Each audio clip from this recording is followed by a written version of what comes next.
Boy and His Dog stars Don Johnson, who plays like a hunter guy. He's got a telepathic dog which talks to him, and then he gets seduced by a very attractive young lady and taken to an underground world. They wanted to service the women, and initially he's quite pleased about this because he just thinks he's going to have lots of free sex. But it turns out he's hooked up to a spunk extracting machine, and the rest is future history. Who are you talking to? Him. The dog? Give him the girl. We dig in and stand him off. They don't know about us. Just give them the girl. Let's get out of here. We stay. Now, you got any helpful suggestions? Yes, pull up your pants, Romeo. Do you know what I really liked in this movie was the way they set up the dog talking, and I totally accepted it straight away. I didn't have any problems with it at all, which is actually quite an interesting thing to get away with that early on in the movie. You know, they don't set it up, they don't sell it; it just happens. Well, I think the fact that the dog was really funny and probably the most interesting character, kind of you wanted to kind of forgive them that and move on. In science fiction literature, that's kind of perfectly acceptable because science fiction is so imaginative. But sometimes in the film world, it's more difficult to convey because you've actually got to film it. When it's written down, you kind of accept, especially sci-fi, because it's just like it can go anywhere. Yeah.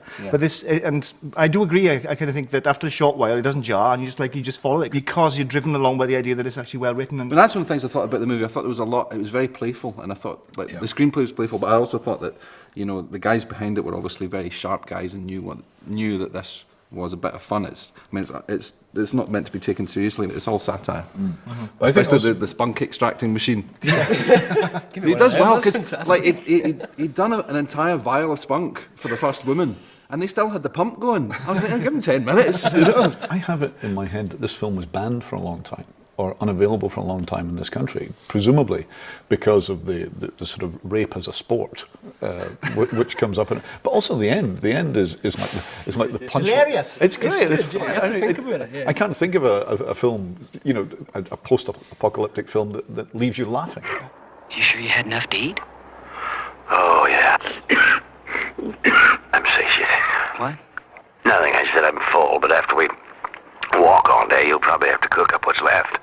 The ending was funny, but I think it also kind of served to kind of put forward a fairly serious point. Is in these films, like sex is kind of important, but they're not that bad in that film of procreation. What's more important is that they both survive. These films live and die by their endings, though, don't they? Yeah.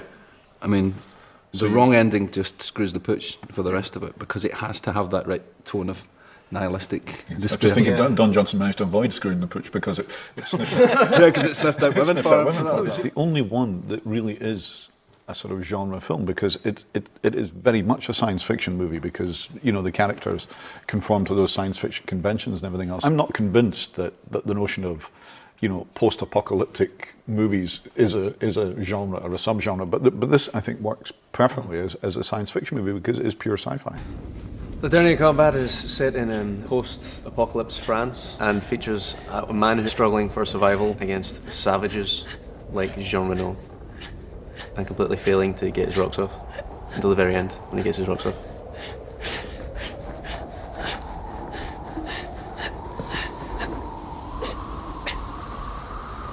Why is it about Luc Besson that every single one of his movies, including The Professional, it's kind of great, and then there's like the worst piece of humour you've ever seen in your entire life. This could have been a great movie, but it's kind of got this wee Warner Brothers thing going on that kind of upset me. The one thing that I did like about it was Eric Serra's music. There was no dialogue, but I thought that the music served the purpose of dialogue quite often. I quite like that. That seems to be the one thing that actually, the only thing that survives a nuclear holocaust is sort of strange synth jazz music. It's so depressing that, isn't it? You'd really want to be one of the first to die. I mean, I quite like this film. I know what you mean about it being kind of like pretentious. I think I wrote post-apocalyptic noir. Because of black and white, I just thought, I can't say that. That's shit.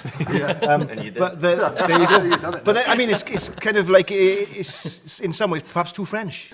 It belongs to a genre that I almost mentally categorise as the "wouldn't it be cool" school of filmmaking, where he drives past and thinks, "Wouldn't it be cool to make a movie?" Let's do something there. Let's do something. Yeah. Wouldn't it be cool to have a little dwarf guy in the trunk of a car who crosses? The dwarves do very well. Sorry, that's a nonsense. In these films, but they do very well. Post-apocalypse, don't they? They do. Yeah. They seem to sound. Well, they get in ducts, can't they? And, and they can get in silos. Those kind of things. There's always a silo, isn't there? Yeah. If there's not a silo or a duct, and chances what's the point of a dwarf? Does he actually count as a dwarf? Was he just a bit small? He was just small. I think he was just a small guy, was he? Dwarfs are...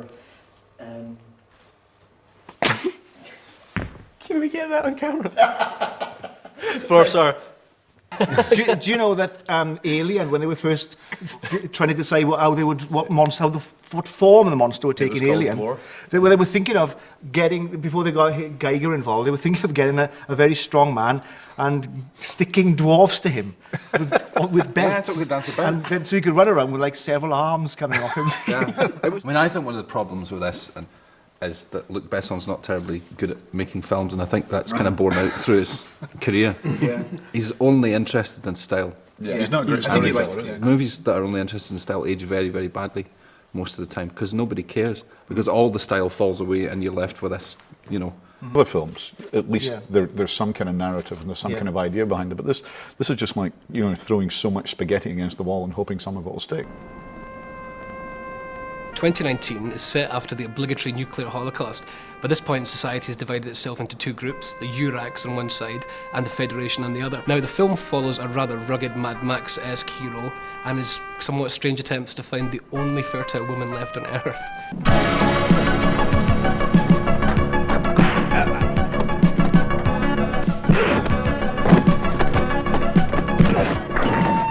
For me, these are films that are just totally playful. They're films that are kind of about cinema. They're so obsessed with like surface images. Obviously, everything's dubbed in it, so the soundtrack isn't worth a tummy fuck. You know, the most important thing is that it looks good. I think there's a knowingness about these films that people were kind of reluctant to ascribe. Over the 60s, 70s and 80s, the history of Italian cinema was typified by what is known in the country as Filoni, which is another way of saying genre cycle films. Basically, something would come out in the States, the Italians would look at it, then make 30 spin-offs. It's kind of like a child's dream of what a film might be like. Do you know what I mean? If it was made by children and crewed by children, it might it's kind look of like nearly a film. There's a fine line between playful and slapdash. Yeah. And I mean, I got the impression watching the movie that no one gave a shit.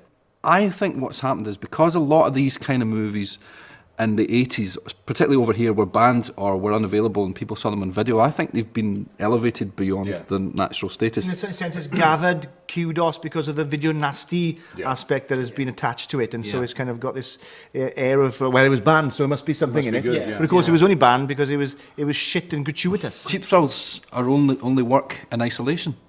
If you can pull off one great effect in a low-budget movie that's much better than a film like this, which is a low-budget movie with 500 shit effects, all lined up one after the other, and it's just like you know, it's like someone carving at your soul with a potato peeler. You know what I mean? It's a case of like you marvel over how bad it is, and if you can derive some enjoyment out of that, which I can never do, then okay, you can watch it with your irony glasses on. Yeah. And you can make excuses for it because I'm sure they were huge fans of film, and that's where they probably wanted to churn out. They had this industry where they would churn out carbon copies, but dead cheap ones.